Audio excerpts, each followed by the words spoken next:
Back. Welcome back. How Toto Wolff conquered the F1 world. Obviously, this is like the top guy from Mercedes, home to Lewis Hamilton and George Russell.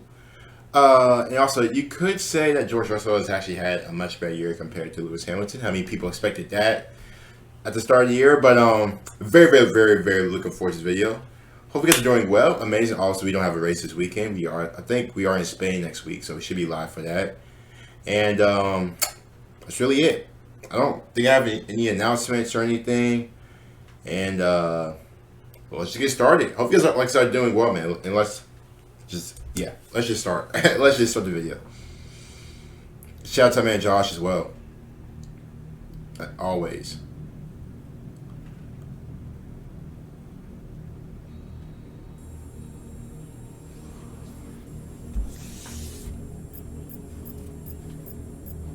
I'm guessing this is the headquarters, huh?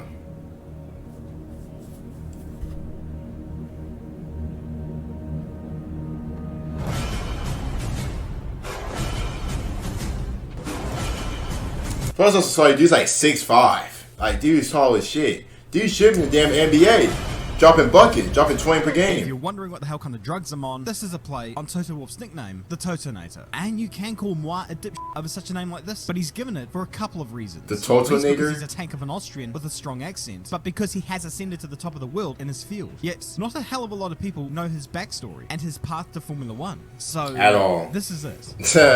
Alright, bet, let's check it out, man. Mr. Wolff, W-O-L-F-F. Not one F, two F's.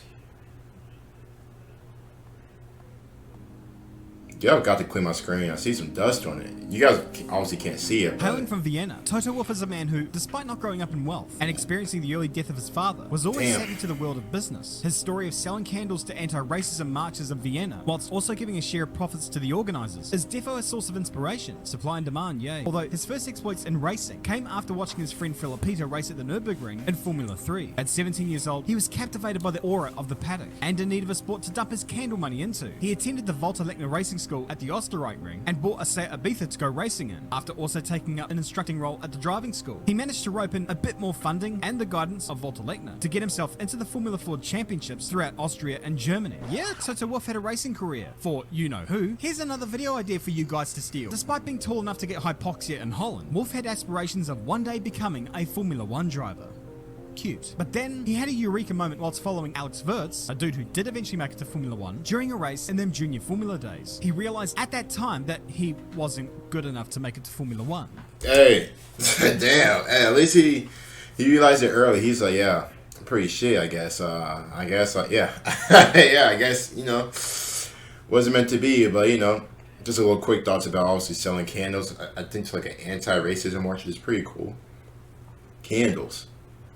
You gotta sell something, man. Also, a lot of guys are creative with what they sell. Candles, candy. We all sold candy back in school. You know what I mean? Go back to 5th, 6th grade. You buy some candy. You bring it to class. You sell it at your backpack. If you know, you know.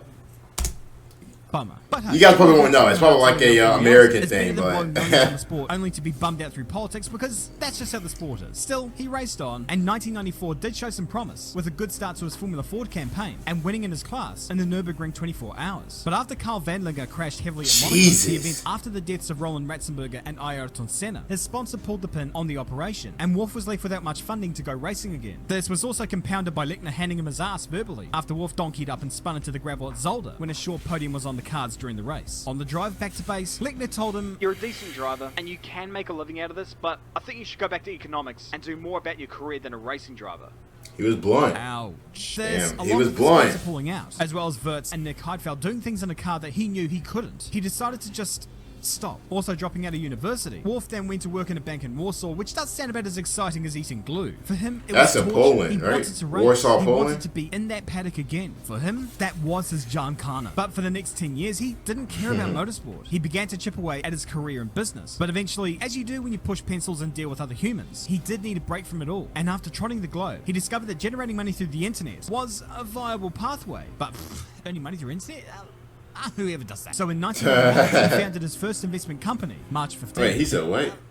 Whoever does that. So in 1998, Oh, he founded 98. his first investment company, March 15. In 2004, he founded a second investment company, the imaginatively named March 16. Over the years, Toto built up his empire, investing in small companies that would eventually go on to generate millions. And naturally, he himself would end up with some coin. As of 2021, his estimated net worth is about 1.2 billion euros, I think. God damn. 1.2 billion.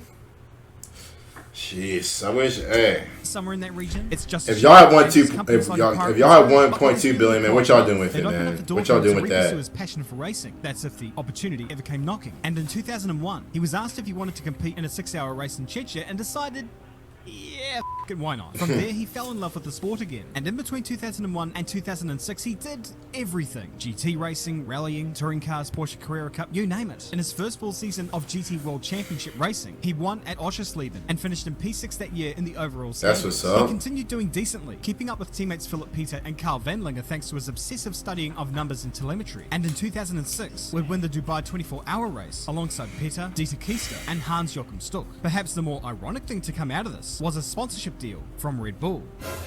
If only he was aware of the headache that was to follow. The driving, though, was merely a hobby. He was first and foremost an entrepreneur, that in a cybernetic organism, or whatever it is. So investing in motorsport seemed like the thing to do, even if motorsport is a financial black hole with little to no return. But investing in young drivers coming up through the ranks does invoke a certain appeal, and the Mercedes Junior program had a few up their sleeve. He invested in drivers such as Bruno Spengler, Alexandre Pomar, and that guy. Toto also owns the Mercedes DTM team known as HWA, run by one of the founders of AMG, Hans Werner Alfred. Although his dream of eventually getting involved in Formula One did gain traction in 2009. Lewis Hamilton. No, Williams. I said Lewis Hamilton. It's just Williams. I have to keep up on stuff here as well because we've got 10 minutes to the start of F1, so everyone's very busy.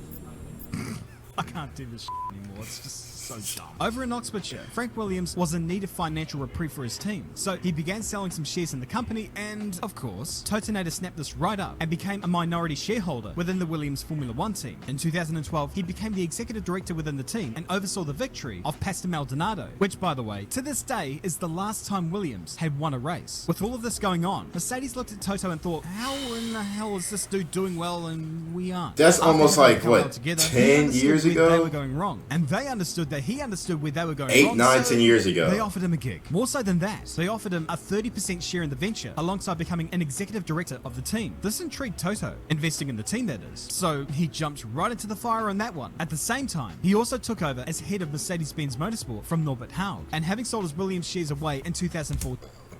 So Williams offered him a position. Also, he took it. Guys, three. You know, that's how he kind of got like his start in the F1. And you know what I mean? He led them to their first win, which they still haven't won since then. Used that money, got with Mercedes, and the rest is history. But I think with Mr. Wolff, man, he's just, you know, he's a worker. He's a worker, man. He's a worker. Obviously, I like his goals of wanting to be a Formula One driver. Kept itching at him, and yeah, he's not a driver, but at the same time, he's in charge of Mercedes. He's one of the best teams in F1 with, you know, champions. You know, with obviously one of the best drivers of all time in Lewis Hamilton. Jeez, I mean, that's my. It's not even over yet. I'm not like this is over. In 2013 would be the starting point for him to try and build the team up into becoming an indomitable force. Working alongside Niki Lauda, the first order of business, although Niki Lauda before Toto joined the team, was to lure in Lewis Hamilton to replace the outgoing Michael Schumacher. Smart investment for sure, but jumping from McLaren to Mercedes at the time seemed like a, frankly, weird move, because Mercedes did not have the right structures to succeed at the time, and there was no indication at the end of 2012 that they were going to completely obliterate the sport in the years to come. And then Toto also came in, as well as other key personnel. Toto understood what foundations need be laid in order for the team to succeed, and that year they had won 3 Grand Prix, an obvious improvement from last year. And then with the new regs coming in, which Mercedes were quite insistent on, shall we say, the floodgates opened. The 2014 season started, and you know how this whole The rest saga is goes. history. From 2014 to 2021, Mercedes swept the constructors' titles, and until 2021, also won the drivers' championships, with Hamilton establishing a near indomitable record. Sure, the driver turns the wheel, but it is a genuine team sport, and the appointment of Wolff and Lauda was genius. You had savvy minds in the world of business who understood that gentlemen's agreements in motorsport don't mean diddly. Yet they also spoke the driver's language. They understood what was needed from the team because they had been there as racers. Even in other motorsport ventures which he oversees, such as the Merc Formula E team, he wins there too. He's a winning machine that never seems to stop, even if it does come at the expense of around 30 Bose headsets per season. So with a trophy cabinet that dwarfs anything else out there, there's plenty of moments in his time in Formula One that he could choose as standout moments. The 2014 season finale at Abu Dhabi after winning both titles, the trophy from 2012 Spain, Rosberg's resignation letter.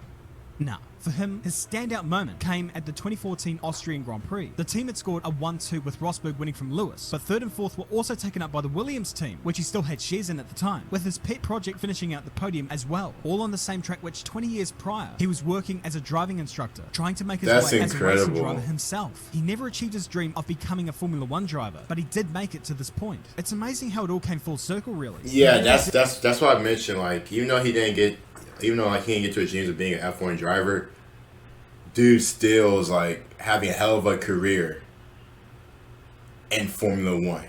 Just not driving, but like his ownership, his business, stuff like that. My dog Did end up finding his John Connor. Hasta la vista, baby. Anyways, dude, that's crazy. Austrian, tall as shit. You know, went to Williams. He kind of changed that direction. Obviously, they haven't been that great recently, in which we all know why. But this year, Williams has been a tad bit better with some points they have been getting. But I think his main thing, obviously, has been with Mercedes, just the impact he has brought on there, just the dominance Lewis Hamilton has had, and the whole team just in general. Yes, they have struggled a tad bit this year. I know he's probably pissed off, but man. Man, Mr. Wolff, that's a character. Sorry, I freaking there's a bump in my leg. Anyway, hope you enjoyed this video. Don't forget to like the video and sub as well. Comment down below you guys' thoughts to it, and I will see you guys later.